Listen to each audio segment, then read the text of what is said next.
Hey everybody, before we get started with today's Montreal Canadiens video, go to the subscribe button on this channel, hit the subscribe button, and right beside that there is a notifications bell. Hit that notifications bell so that every time I post a new video, you get that notification instantly and you can get all your Montreal Canadiens videos right here on this channel at Cook's Corner. Now, the Montreal Canadiens had another roller coaster week, and I honestly think that's going to be the theme this season. It started off with a loss to the Vegas Golden Knights, and then another loss to the Los Angeles Kings in overtime, and then they ended it with a victory over the Calgary Flames last night by a score of 4-2. This season just feels like it's going to be one with lots of ups and downs, and honestly more downs than ups at this point so far. But there have been some really positive moments that we saw over the last week, and I really think we're starting to see the growth of defenseman Alexander Romanov on the back end for the Montreal Canadiens. You're starting to see a much more confident player, and he's starting to put together multiple games where he's playing very well on the back end for this team, and I think that's a really positive sign. We're finally starting to see that defenseman that was very highly touted as he entered the league, and I think that all the expectations surrounding him weren't exactly great for his development, but he's kind of getting to the point now where you're starting to see that consistency in his game, and I really think that's a positive thing for Romanov and the Canadiens moving forward here.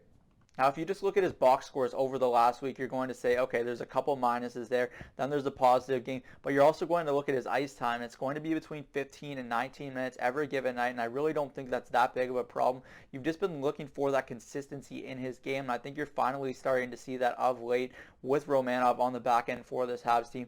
And I really think that if he's able to continue doing this, you're going to see his role elevate as the season progresses. And I think that's exactly what you're looking for with Romanov. You could argue that he might be better suited playing really big minutes with Laval in the minors, but I think right now playing with a veteran partner and just moving forward here, gaining that confidence in the National Hockey League is going to be very important for the Montreal Canadiens moving forward here. This is pretty much a lost season right now for the Habs, so you have to focus on the development of players like Romanov, like Ryan Poehling, like Nick Suzuki, and I think this is a positive step in the right direction for Romanov.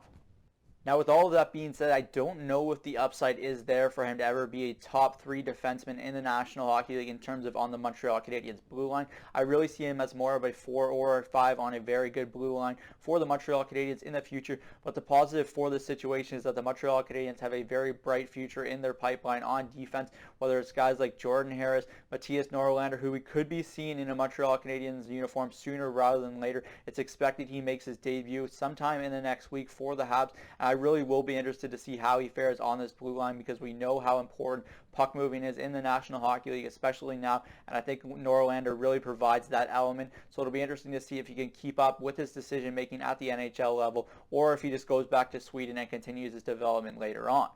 That's it for me today from Cook's Corner. As always, let me know in the comment section down below what you make of the development of Alexander Romanov with the Montreal Canadiens and what you think his ceiling is in the future. I'm Zach Cook. We'll see you later.